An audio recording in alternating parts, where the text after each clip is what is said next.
1962, a small group of professionals and intellectuals gathered at Cambridge, Massachusetts, to protest the dominant conservative influence within the Republican Party. They had a nightmare. There was talk that the Republican Party might nominate Barry Goldwater in 1964. The thought of it was more than they could bear, and so they launched an organization, the Ripon Society, which is, as the Nation magazine has described it, sort of the ADA of the GOP. We have here the principal officials of the Ripon Society, the president and the national executive director.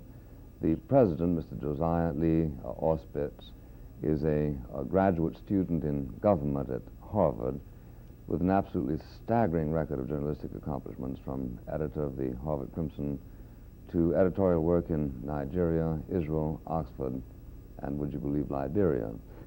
His colleague, Mr. Petri, is a graduate of Harvard and Harvard's law school and was a Peace Corpsman in Somalia, whose American legal advisor he continues to be.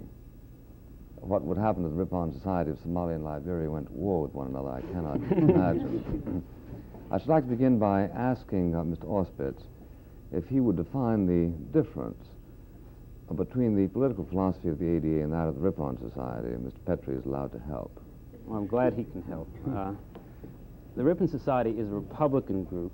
The ADA is a nonpartisan group. That means... I meant the non-nominalist differences. Right.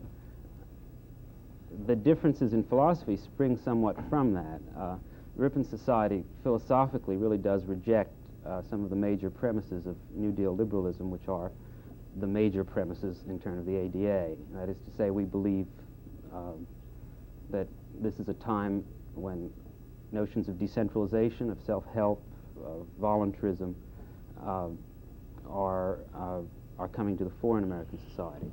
I don't think the ADA has taken quite that approach. In addition, we are a Republican group, and we seek to take these sort of Republican notions and put them to work within the Republican Party to invigorate the two-party system. I should say, perhaps, pardon me, one sort of watershed difference between the two organizations, and it may be a bit unfair to some elements in the ADA now to characterize it, the whole group this way, is that the ADA people as an organization are now in their late 50s, late 40s, and most of them came up and became active in politics after World War II, strong anti-communist, but very liberal inside the Democratic Party. And that liberalism has meant that they've turned to the government at every opportunity for new programs whenever they perceive social ill.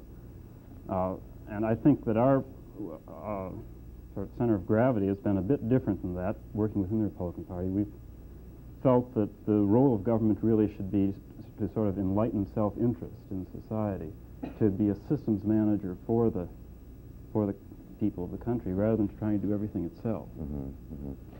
Well, I think that's extremely interesting, and I have seen in your literature here and there an emphasis on local creativity and so forth. But it has surprised me, as it has surprised others under the circumstances, that you're almost uniformly antagonistic to people who believe the same thing, and hospitable to people who are sort of old-time centralizers, you know, Rockefeller types. Well, you have to distinguish between our philosophical bents and our notions of political strategy. We certainly do differ with Goldwater conservatives on the question of what the Republican coalition should be that can govern the country. We do believe that the Republican Party has to nominate candidates who can make inroads into the fastest-growing swing groups in American society, and these are the educated young and the black community and a new managerial and professional class. And on pure questions of strategy alone, it seems to me that the Goldwater candidacy represented a minoritarian strategy, one which emphasized purity of ideology as opposed to actual victory at the polls and the ability to put these notions into practice. Well, your opposition to Goldwater then was rather as a political selection than as a philosopher of government?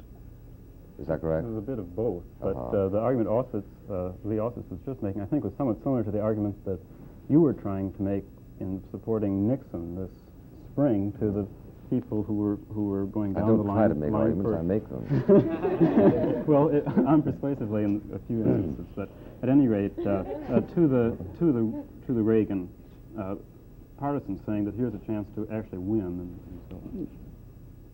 Yes, but I think it was probably clearer coming from a national review than coming from the Ripon Society. That is to say, it was clear that to the extent that Reagan was to the right of Nixon, we thought him more desirable, but not necessarily the American people. Mm-hmm. But the Ripon Society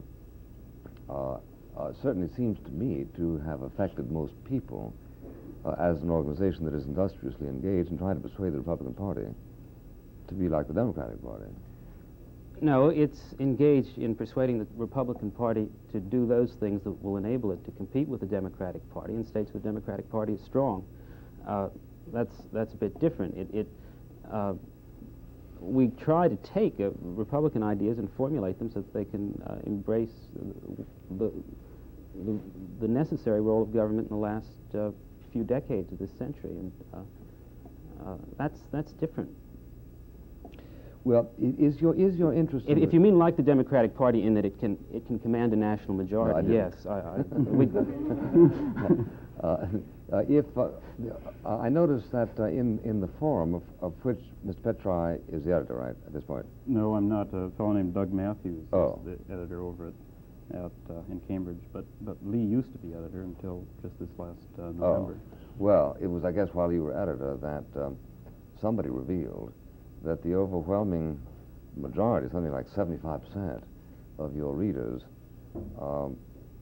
had not decided whether to vote for Mr. Nixon in the light of the fact that their overwhelming choice, Mr. Rockefeller, hadn't been nominated. Now, in the light of your attachment to the Republican Party, isn't this kind of strange? No, not at all. We are attached as representatives of the swing groups. That is, our readers are predominantly professional, academic, and business people. Mm-hmm.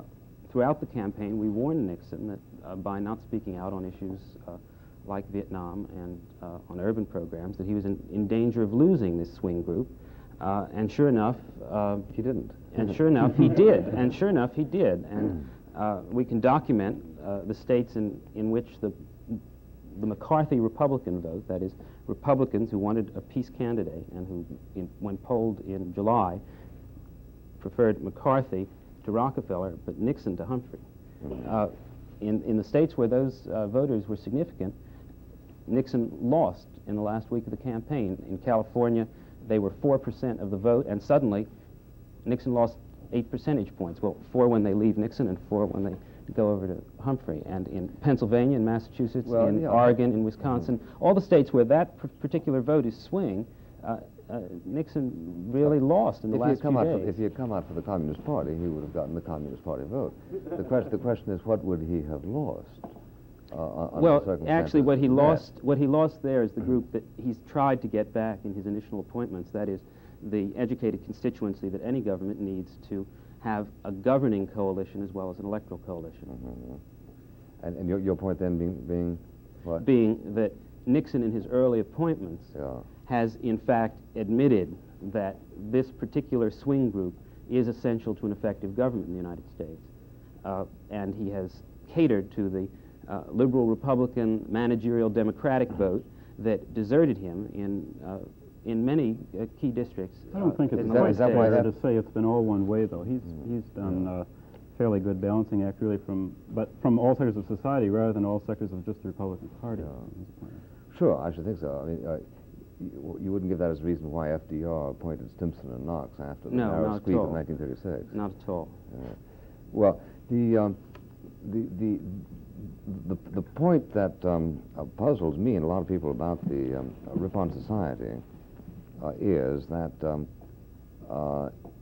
its received influence hasn't really very much to do with stressing the desirable dissimilarities between the Democratic platform and the Republican Party platform, but rather with the incessant necessity for Republicans to forage for candidates who are pleasing to Democrats. Now, the Democrats have a certain purity of their own, and they tend to like Republicans who resemble themselves, of course, don't they? Yeah. But it's not just foraging for candidates. I think our real thrust is then the Republican Party should forage for ideas. Oh, yes, I'm up for that. And there's something to be said for the But notion... they shouldn't reject an idea simply because it was an old one, right? No, of course not. Yeah. But they... Usually, when a new idea comes along, it doesn't immediately enter the political dialogue as a conservative idea or a liberal idea. It's just a new idea. And then it takes on this coloration in terms of the groups that coalesce behind it. And the Republican Party, when out of power, should have been doing a little better job than it did do, and we tried to help it do a better job of developing new issues that the people in power were too busy, the Democrats in this case, to develop themselves because they were occupied with the day-to-day tasks of governing. And as one of our readers, you probably have a good profile of the group from its output of ideas, from the first position paper it did for the Republican governors on revenue sharing through to the negative income tax and the volunteer army, and papers on urban financing and education. I should emphasize that we do differ from the ADA and from the Young Republicans and the Young Democrats and SDS for that matter, in not just issuing one paragraph endorsements of programs. That is, if we have a program for volunteer army, then we write a longish position paper on it showing how to get there from here. Similarly with the negative income tax and with all of our other major position papers. Which, however, has more to do with technique than with the idea. No, because we want to think through. You have to think through how to get from A to B before you can responsibly endorse B. Yeah, but there are a lot of people associated with the ADA who, in their several capacities, do a certain amount of thinking, whether muddled or not. No, is not but the point. I'm saying they don't do it as members of the ADA. They do it as Arthur Schlesinger or John Kenneth Galbraith, whereas we do it as the Ripon Society. I see.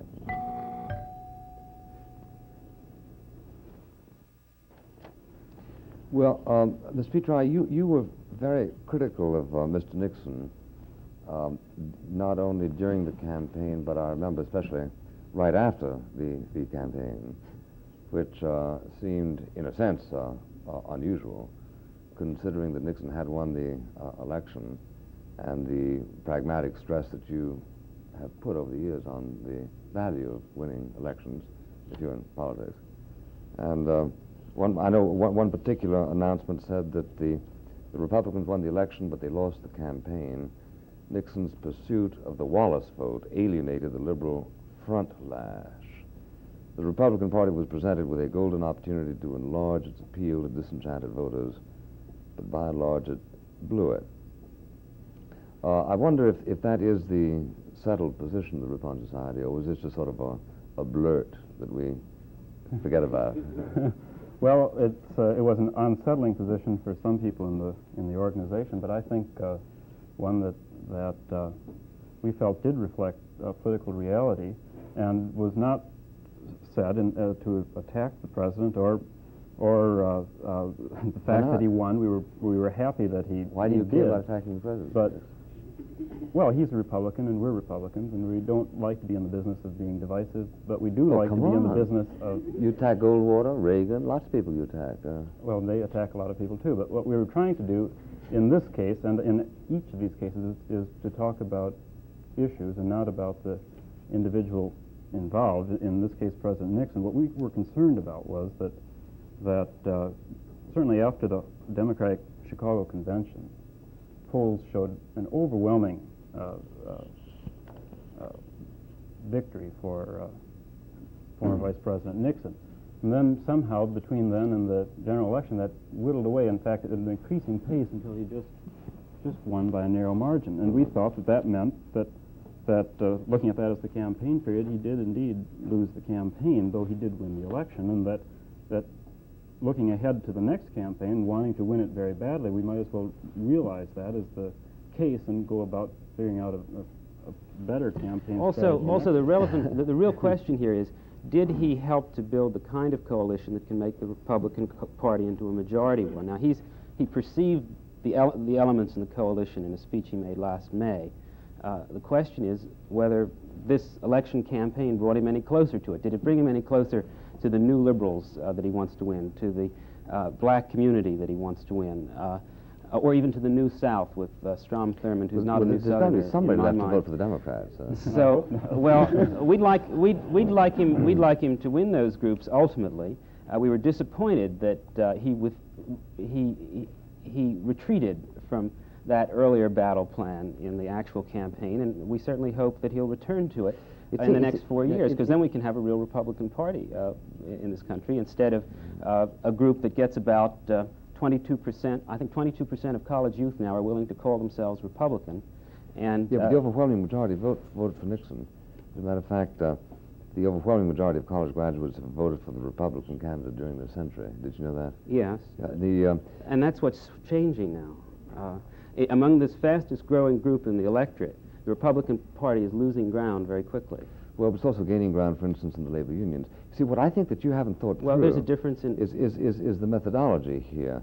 On the one hand, you say that you're interested in success, political success. On the other hand, you're interested in success only because you want to nourish certain idealisms. But now these idealisms and this success don't necessarily go hand in hand. For instance, Nixon, you say he won just squeakily, quite true. He might very easily have won triumphantly if he had played a little bit more to the Wallace vote. No, now, in fact, the the hand, opposite is you wouldn't the have case. liked that, though, would you? We wouldn't have liked that, right? Liked we wouldn't bad. have liked it, but it wasn't even possible. Well, Because a simple arithmetic calculation, every vote that he takes from Wallace is worth 1 vote for him. Every vote that Humphrey took from Nixon was worth 2 votes to Humphrey, once when they left Nixon and once when they came back to Humphrey. So that liberal swing vote was strategically twice as important as the backlash swing. The front lash was strategically twice as important as the backlash, and we tried to demonstrate I'm statistically... talking about electoral politics. Well, no, but that's... there were 500,000 people who voted for Wallace in New York State, and Nixon lost by 345,000. So that if one assumes they're that... behavioral Democrats. They're never going to vote for a Republican, and they're never going to vote for a businessman's candidate. And Nixon had that image during the campaign. Did you write a position paper on that? Yes, we did, in fact. Sad to say. Well, the answer is, of course, it isn't necessarily correct. Behavioral Democrats, by the hundreds of thousands, voted for Eisenhower in 1956 and in 1952 in New York State. But the point I'm trying to make is this, that the Ripon Society tends to confuse some people, myself included, because we really don't know whether you're primarily playing politics in the tough mechanical sense, or whether you are ideologues whose bag is the Republican Party. I think we do a little of both, and you have to remember also that by and large we're still under 30, and that means that we're not interested in the Republican Party just for the next 4 years. It can win for the next 8 years with a conservative coalition and go the way of the Whigs into oblivion. We're interested in a Republican Party that's going to last a bit longer, and that also somewhat colors our approach to things. Mm-hmm, sure. Well, but are you willing to argue the historical point? And what would you do with the argument if it turned out to be uncongenial to your thesis? If I said, look, in fact, the Roosevelt coalition is breaking up. In fact, labor union people, for instance, 50% of whom now live in the suburbs, are voting more and more Republican. In fact, the South, which was the powerhouse of the Democratic Party over a period of years, is now coming around to the Republican Party. And under the circumstances, strategically, it makes sense to be conservative. What would you then do? Join the Democratic Party? We've done, actually, don't like to pull books on you, but we have done a book on the Southern Republican Party, and we have studied all these things fairly carefully. Now, certainly in 1972, if George Wallace doesn't run, the temptation to Mr. Nixon to grab for that vote is going to be greater, too great to resist. But if so long as there's a third-party backlash candidate, that hypothetical case you described is not likely to occur. There's another problem with that vote, too, and that is that the Wallace vote, may be unfair to generalize, but I think it's probably at least partially true that the Wallace vote is a sort of an against vote. And when he's in power for 4 years, they're not going to be attracted to it. It's going to be very hard to make to govern the country and have a chance of winning an election, and at the same time include them in his winning coalition in 4 years. Well, I think so too. Except I'm talking about the alternatives. If the alternative is Teddy Kennedy or whoever, Teddy Kennedy will win that labor union vote you're talking about. well, I wasn't talking about him right now. I'm talking about the backlash vote. Or are you talking about the back? Are you I'm saying are you that, talking about the that Wallace the vote great as strength, the labor union vote? the great strength of anyone named Kennedy within the Democratic Party is that he can reconcile irreconcilables and can win defecting labor voters and the black community and the intellectuals and keep that coalition together. In that case, we really shouldn't be wasting any time on analysis at all. I mean, if you're just going to go around saying, look, all you need is somebody with the name of Kennedy, and you can forget all those. Have you written a book on that? No, but of course, one of your writers has. And all I'm trying to say is that Stanton Evans, that the on Kennedy? No, on the kind of conservative coalition that you'd like to make the Republican Party into. And all I'm saying is that that's a dead end. It's a dead end because George Wallace exists, and because Teddy Kennedy exists, and because the labor union network still exists and still is the basis of the Democratic Party, and that to attempt to shape the Republican Party into an ideologically conservative party based on the Old South, the backlash Northerner, and the traditional Republican base in the Middle West just isn't going to work for more than a term or two, and even then I don't think it's going to work. Well, in the long aside from thinking that it's wrong. In the long run, we're all dead, as Keynes pointed out. I don't know how long it'll work. I do think that that we have going in this country certain trends which I associate with a rediscovery of realism. And since I believe that realism is conservatism's best friend, it seems to me that for so long as this epistemological sunburst goes on, we're going to have more and more conservatives. You remember how adamantly you buried Goldwater after 1964, and how you had to work up a fresh case of the jitters over Reagan just a few years later. Now, this isn't, I think, a conspiracy to frustrate the Ripon Society. It has, I think, a lot to do with the fact that there are forces loose in America, which I understand to be conservatively bent, whose natural vehicle is the Republican Party. Excuse me, just one second. Mr. Auspitz. Yes, just in answer to the question, it's certainly true that there is a conservative network in the Republican Party, a political network, that is as permanent probably in that party as the labor union network is in the Democratic Party. Now, the fact that we've decided to work in the Republican Party suggests, as we found earlier, that the ideas of that, we do not find the decentralizing ideas of that conservative network basically irreconcilable with our own or with what we think is good for the country. But this conservative network also has one fatal flaw. It's true that conservatives are closer to reality because they're always closer to the present. They hug the present, they love it, and they cherish it. But it makes it hard for them. But they're less dominated by abstraction. But it makes it hard for them to see what has to be done to keep to change in the future. And I mean, essentially, the conservative position is a no-win position. That is, any change from the present is something worse for a conservative. And why? And so you have to have them allied. Why? Well, if it's true, it's not. If you accept my premise that conservatives... Well, if you accept your premise, obviously any derivative premise is true. But as somebody who has spent a fair amount of time studying conservatism, let me relieve you that it isn't true. As a matter of fact, probably the accumulated discontents of conservatives far exceed those of liberals, since we live in a society that's been primarily fashioned yes, we're all disturbed about... Under the circumstances, if you gave us power, we would change an awful lot more things than maybe even you would change. We're all disturbed about the same things, bureaucracy and whatnot, but I read your publication regularly. As you know, ours is always perhaps too full of proposals and suggestions. The only concrete position paper I've seen in your publication recently was one for preemptive bombing of China to eliminate its nuclear capacity. Now, it seems to me that try to please. If you yes, if you if you want to be Our group talks of itself as one that combines liberal impulses with conservative insights. But if you want to be a responsible conservative, it seems to me, then you have to show what the next step of change is that's least objectionable to you, if the ones that other people are putting up are more objectionable. Well, it depends on your function. If your function is paradigmatic, you don't necessarily talk about, for instance, suppose you don't want a minimum wage law. Suppose you believe the minimum wage law actually hurts the people you want to help, but the minimum wage law is now $1.60. Do you then come out in a magazine and say it should be $1.55? No, you say... And then the next week it should be $1.50? No, you say this is a problem, and therefore we would like exemptions from the minimum wage law for poor black youth. We would like to give businesses subsidies for training black youth as a way of enabling them to get around the minimum wage, and other poor youth, white or black for that matter. That's the kind of thing you say if you think the minimum wage is a problem. And well, for each one of...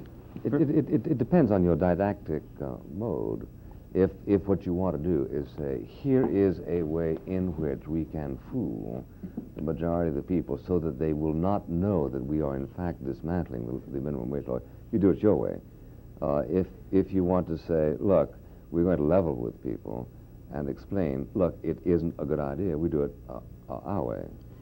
Well, except there are some people for whom the minimum wage still provides a useful service, and those are the people who are now employed at the minimum wage. That is, there is an upward pull. You've changed the argument. You're not talking about what's good or bad. I gave it as an example of, to illustrate one way or another way I was discussing of advancing towards political truth. I was discussing this case concretely, and I was telling you what I would say about minimum wage legislation, particularly. You see my point, Mr. Petri, don't you? No. Well, my point is, I was afraid of that. My point is that there are two kinds of political journalism. There's one kind of political journalism that says, how can we persuade Carmine de Sapio to do it? And the others that says, this is what ought to be done, right? And National Review is, in that sense, a paradigmatic journal. Most journals of opinion are. But I'm saying what you said ought to be done, oughtn't to be done. Oh, that's another point. Yeah. And obviously, I didn't expect that we'd agree on these. It's only Democrats who disagree with me on minimum wage. The labor union, I think, presents a marvelous example of the kind of difficulty that we both have to. On the one hand, they're very useful at election time, aren't they? On the other hand, they are probably the single entrenched enemy of, in my judgment, of true progress for the poor, and of the continuation of segregation, and of the lack of opportunities for Negroes. And yet, what is happening is little by little, labor unions are coming into the Republican Party, as was pointed out in this last election. And you people are very glad, and of course I'm very glad as voters. The question is, are they coming into our party for good reasons or bad reasons? And I tend to think for bad reasons. Labor unions aren't coming in. We'll look after Scarsdale for them. Well, certain labor union voters are coming in. Yeah. And whether labor unions continue to be, whether those labor unions that restrict membership by race continue to do so is up to them. I don't see this as a hopeless matter at all. It seems to me that just as businesses have begun recruiting policies in the ghetto, so labor unions can, and United Auto Workers certainly has, and other progressive unions have. And, of course, those are the kinds of unions I'd like to have in the Republican Party. Perhaps which kind? Unions like the UAW, and why? Those that have already recognized the social responsibility of labor unions to socialize the country, to recruit black workers into their ranks. Well, I mean, this you consider this you consider the principal achievement of the UAW? No, I just say that there are unions who have, who are not the major obstacles to social progress in the United States. That is, there are exceptions to the law, to Buckley's law. Oh, sure. I certainly wouldn't suggest that all labor unions are segregationist. Good. But I do suggest that all labor unions join in protecting the power of other labor unions to proceed with segregationist policies, and all labor unions protect the right of other labor unions to deprive Negroes of the right to work unless they join a union. Or perhaps you can think of a labor union which is in favor of right-to-work laws. No, but I don't see right-to-work laws as the I'm sure you don't. as the But major obstacle. you're not a Negro who has been kept from working. Or as a matter of fact, you're not me. I have to join a union, and I'm a union member, not by choice, but because I have to. Otherwise, I wouldn't be allowed to talk to you. My condolences. What's that? My condolences, I say. Well, are you going to write a position paper about my plight? I think you can express yourself adequately. But you do see the point that the labor unions are a very interesting example of the collision between ethics and political methodology. In the case of the South, everybody agrees the South is bad, right? Which part of the South don't you Wallace like? and all that kind of business. The Nation magazine wants the Democratic Party explicitly to give up the South. Just plain give it up. Anytime anybody says anything pleasing to people down there, we just sort of shrink, and you sort of jump Nixon. On the other hand, labor unions are good traditionally, and therefore we don't criticize them, and we welcome a creeping labor union support, even though it is sometimes achieved at the cost of giving up traditional Republican principles, which are anti-monopoly and pro-individual freedom, right? No, wait, is this what we think? Or? Yeah. No, we don't think that. Sorry, the South is not bad. There are the possibilities for a progressive Republican coalition in the South. The possibilities were started under Eisenhower, and unfortunately the Goldwater candidacy brought all the segregationists into the ranks, but they left to rejoin Wallace. So the South is still something of a clean slate for the Republican Party, and it seems to... Are you saying that people left the Republican Party because of the segregationists who went for Wallace and therefore rejoined the party of Maddox? No, I said... Well, maybe I didn't mention Maddox. I don't No, it think. was in protest against the segregationists who went for I say that Goldwater. They went back that to the Republican Party that was growing under Eisenhower was Eastman. one kind of party. That when Goldwater ran, it attracted another kind of person into the Republican Party. That when Wallace, that's 64, that when Wallace ran in 68, those segregationists who joined for Goldwater left for Wallace. It's the only state which Goldwater you remember won. one specifically? Well, sure. One. Goldwater won Alabama, Mississippi, Louisiana. Wallace won all those states this year. The only state which both Goldwater and Nixon won was South Carolina. Yeah, but Wallace was running against Nixon and against Humphrey, whereas in the other case, the only alternative was Lyndon Johnson. Perhaps if we put it in personalities, which is your strand. ideal Republican Party in the South? The party that Thurmond is building in South Carolina, or the party that Howard Baker Jr. is building in Tennessee? That's the question. We in the Ripon Society like Howard Baker Jr.'s Republican Party and Linwood Holton in Virginia. I take it that most people call themselves conservatives like the Strom Thurmond constituency, the Dixiecrat constituency in South Carolina. Is that correct? Or? It's half correct. I'll tell you the half that's incorrect. I think that's the one that would interest you most. The half that is incorrect is the notion that a Southerner who is a successful politician who is 60 years old can have been other than a segregationist. And the answer is they don't exist. There's nobody who's 60 years old. It's like finding somebody in Germany who was not an ex-Nazi or somebody in this room who was not an ex-child. And under the circumstances, the critical difference between Thurmond and Baker is age, plus also the fact that the border constituencies felt less strongly the lure of segregationist politics. How old is George Wallace this year? About 52. He's in his 40s, I think.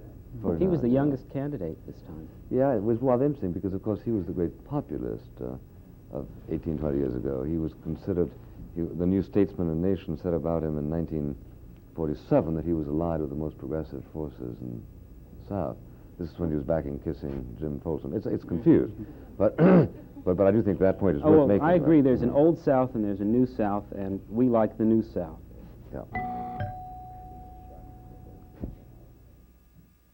I think this is an important point. I'd like to hear you simply state what you consider to be the right position for the Republican Party to take concerning the South? For instance, should the Republican Party believe in militant, coercive desegregation, or rather, is that the right word? Yeah, desegregation in the South?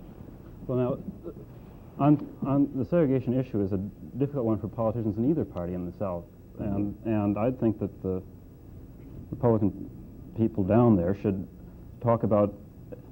They have to recognize the segregation issue, and deal with it as best they can in terms of their local electoral situation. But that to build a new kind of coalition, they're going to have to talk about other issues that are of real concern to the people who are being hurt, even though they don't know it, by segregation. For example, good education for both groups down there instead of the kind of education that's now being provided, and bring in industry and the sort of thing, for example, that Winthrop Rockefeller, though he, I suppose, has done it for reasons that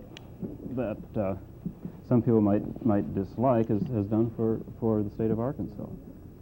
There is an example of a Republican administration that's been quite helpful to the state. And it's a good model for what people could be doing in the Republican Party in Mississippi or in Texas. Would you remind me, what did Rockefeller do in Arkansas? Well, he was head of the State Industrial Commission. No, I mean on the segregation business. Well, I think he kind of wobbled. Yeah. But he was more liberal than his opponent on that issue, certainly more for integration than Jim Johnson or whoever. No question about it. He didn't make it an issue, though. He campaigned on things that were good for all the people of the state of Arkansas. And I think that it's too easy to let the Democrats off the hook by branding Republicans as segregationists or integrationists, and then forget about the other needs of the people of that region. Oh, I think you're right. And if I suppose if one could get away with it campaigning in the South, one would simply not mention the words at all. Just talk about bringing down industry or something. But what if I was a Southerner and you were asking for my support? Let's say I controlled Greenville, South Carolina, and I said to you, are you in favor of compulsory integration, and are you in favor of denying federal funds, parts of which were raised in Greenville, unless we follow whatever is the checkerboard pattern stipulated by Commissioner Allen? What would you answer? I'd say I was in favor of integration. Well, that would be the end of your career then. Well, you could be dishonest, and you could say, well, as President of the United States, I will not obey the laws of the land and execute those that have been given to me by Congress and the courts. But if you want to be, the Southerners... To the extent that there is presidential discretion, you'd obviously have to say that. Well, yes, but the Southerners who are terribly upset about Mr. Nixon's and Mr. Finch's behavior on school desegregation, it seems to me we're living in a dream world. That is, they wanted to believe that a Republican could do other than enforce the laws of the land. At the same time, of course, they wanted law and order elsewhere. But the laws of the land give what discretion? I'm asking you because I don't know. What does the law of the land say? That it is required that funds instantly be suspended, or be suspended within 3 days, or 3 weeks, or 3 months, or what? Gee, I don't know the time period. There's a lawyer over there on your panel who might be able to.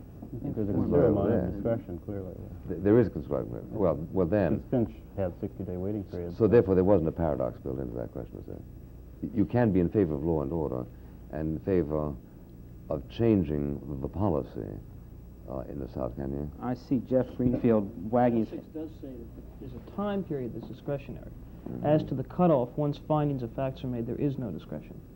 And the facts are made by a judicial tribunal or administratively. Oh, well. Well, that's the law of the land. That's the end of the problem. No, I mean, it isn't. It's a value judgment, isn't it? No, because the facts are reviewable in court. It means you can appeal against the administrative finding. Oh, sure. But if Republicans in the South just run around trying to prove to your man on the hill in Greenfield or Greensboro or wherever that's not the way to discuss Greenfield. that they can equivocate and shave corners and dissemble and so on and civil rights better than the Democrats, they're probably going to lose a good amount of the time. What they can do, I'd think, though, is to work on this person's other concerns for his community. Certainly, by and large, even if an arch-segregationist is still going to be concerned about the prosperity of his region and how it's developed and the quality of government he receives. And these are issues that a new Republican Party drawing on sort of the emerging professional class in the South can provide, and probably much better than the Democrats who have their base in the South in the courthouses and in the kind of sheriff and shady politics that so often occurs in some of those areas. So there's a real opportunity, just in terms of non-ideological terms, of moving in and cleaning up a situation and providing government that, on the national level, aligns itself with the Republican Party. Do you agree with that, Ms. Auspitz? Yes.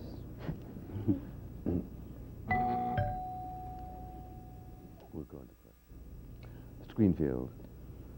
Let me leave you and Mr. Buckley to wrestle the future of the Republican Party out and ask you a broader question. Let's assume the worst and assume that Mr. Nixon's foreign policy is closely parallel to that of Lyndon Johnson's. And let's assume that either the Vietnam War or some new place explodes and the policies are compounded, same sorts of policies are put into effect with the same sorts of results. Do you think that within your ranks there would be the same kind of strenuous opposition and ultimately repudiation of Richard Nixon as many young people who considered themselves Democrats ultimately had for Lyndon Johnson? Can you see yourselves in the snows of New Hampshire in 1972 for a Well, peace you know, Republican? New Hampshire's in New Hampshire, a number of the Democrats from McCarthy were really Ripon Society members, and in Wisconsin the same was true. And we were very disappointed that our party, as the opposition party, did not provide the alternative to the president on Vietnam, and we'd certainly consider it our duty to do the same kind of thing. I don't think that really was very responsive, was it? Well, I'm content The answer for is now. yes. Yeah. That's responsible. Though not for all members. There would be within the group those who would go. And I think, just to clarify it, the group itself, the Ripon Society as a corporate entity, is committed to working within the Republican Party. And there are those members along the line who have left the group for that reason, because they feel that they can no longer work within the party. The fact that we're here means that we've not made that decision. Ms. Williams. You said one of your main interests is, of course, politically winning. I wonder, are you really willing to let go of the whole bulwark of the Republican Party, its conservative base? Would you be willing to make this? He wants to baptize it.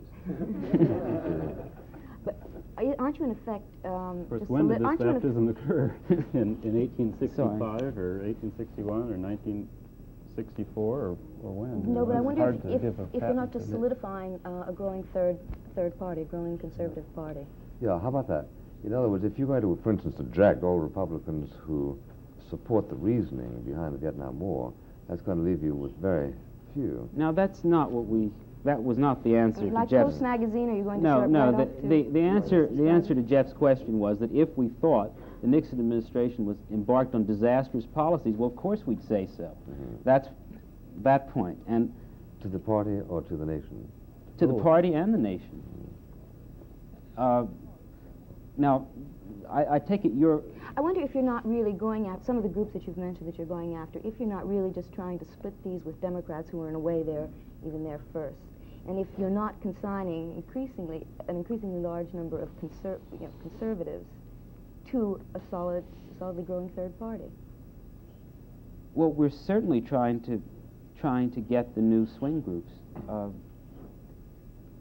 And there are Democrats who are there first, but we believe that their programs are not designed in the long-range interest of these groups. What are you going to do with the conservatives? Do you have an educative policy towards them? Are you going to try and bring them to keep them in the camp? No, we started out describing just very briefly the way in which we feel we've bridged part of the ideological gap between a Ripon Society Republican and a conservative Republican.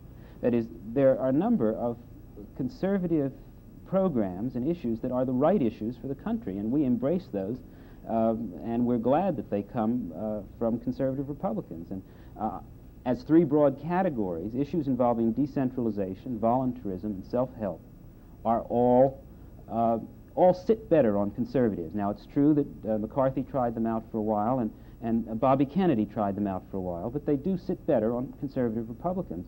And we're happy about that. We don't regret that. And that's something we can share. That's why we're in there with them. I mean, ultimately, as I say, the group is a Republican group, and we just can't apologize for it. We think it's a right decision. Mr. Gaynor?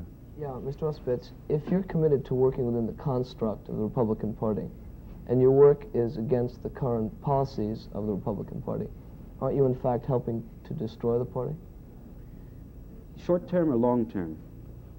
Both. Short, say short. You better say short, because if you say long, I'll tell you that our time horizon is somewhat greater. We're not attached to any candidate. If we care if progressive Republicans lose this year, but we're building for a somewhat more distant future. So for the long term, no. For the short term, in some cases, perhaps.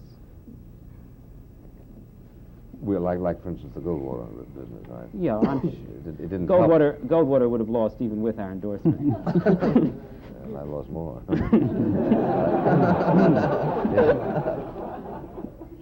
Ms. Greenfield. Yeah, you guys ought to do a book on how Goldwater could have lost more. That's an interesting concept. But I wonder this, a lot of your contemporaries and mine are talking in much more fundamental terms, it seems to me, about what has to be done in American society. They're not talking about voluntarism and decentralization so much as they are really bringing a lot of fundamental institutions under question. And yet, it seems to me, by working in the Republican Party particularly, you are kind of committing yourselves to working within a kind of corporate America that a lot of our contemporaries feel has been very, very harmful to this country. I wonder if you have any sense about that, any sense of decentralization in terms of private power, corporate power. Can I just say one thing, and that is that the Democratic, I really don't see any greater appeal on the Democratic side when you have not corporations, but you have corporate enterprises like great unions dominating the thing, or big city machines. I'm sorry, I didn't make myself clear. That's my point. In a sense, both parties simply embrace different corporate entities as their rallying points, whether it's labor unions, government, or corporations.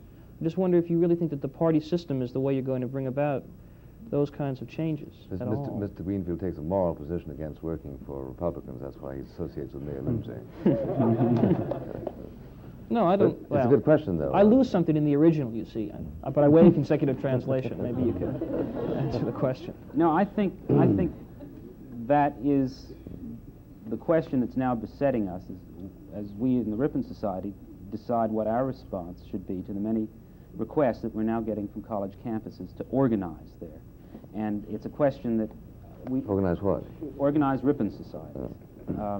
And we've kept away from this in the past because of the fads that run through colleges. But this one, I think, represents something of a cultural revolution. There's pressure on all institutions that are corporately or hierarchically organized, whether they be the church or unions or parties or even the State Department has these internal pressures. And the fact, I guess, that we've decided to work within an institution means that we think that the transition from sort of patterns of work that are based on taking orders and being in a hierarchy to more free-floating and open patterns of work can be done within the present structure of existing institutions.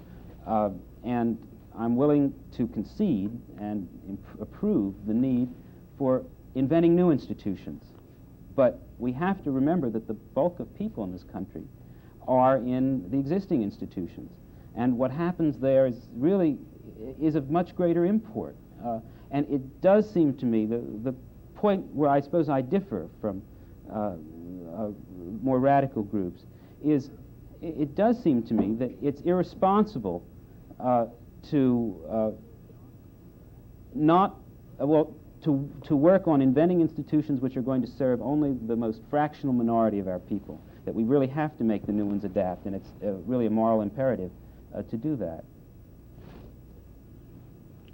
Ms. Williams. Buckley, I wanted to ask you how the labor unions swing from being the most conservative force against the poor to being socialist the minute Mr. Auspitz gives you an example of a case in which they They Well, have been progressive. there's a considerable difference between the leadership of the labor unions. The socialist and the rank and file. Socialist would be hyperbolic, which tends to be centralist, and the labor union members. As a matter of fact, that leadership, that difference is on many issues. You may remember that although all labor unions opposed the Taft-Hartley law, which was denounced as a, quote, slave labor law, Mr. Taft actually conducted a plebiscite of the labor union members in Ohio in 1950 and found out that 85% of the provisions of the Taft-Hartley law were applauded. So there are, I think, these contradictions. But the ideologists tend to be the Ruthers, not the actual members of the unions. So I would see it. Oh, I think that's unfortunately all, but thank you, Thank you very very much. Come back again.